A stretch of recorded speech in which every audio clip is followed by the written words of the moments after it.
power that we are linked with. But you must understand that so does the world too. They just serve a different force.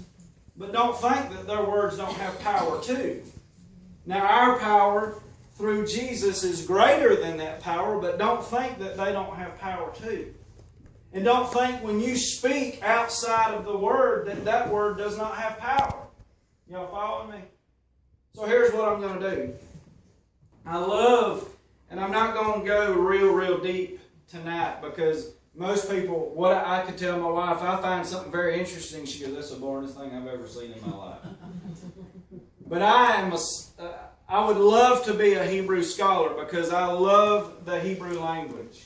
And I'm not going to get into that tonight. We're going to skirt over that because I know everybody would be like this.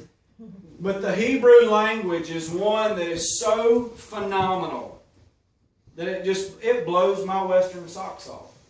I mean, I just have to kick my boots off and go, only God, only the King of the universe would think like this. Nobody else does.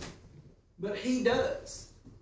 Whenever I grew up in church not knowing nothing and didn't learn much while I was there. And I don't speak against the church, but I speak against the place where I grew up. And you know, not everything you hear is true. Y'all believe that? Yep. Not everything that you hear is true. Not everything that you pray is the right way to pray.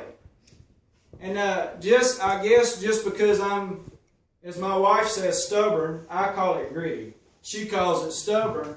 I refuse to believe the way that I was taught.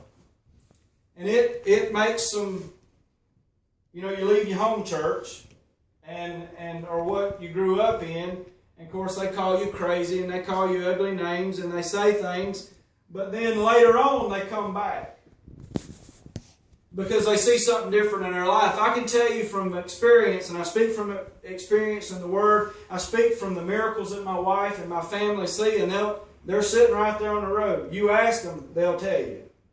We are a miracle-believing family. We see miracles all the time.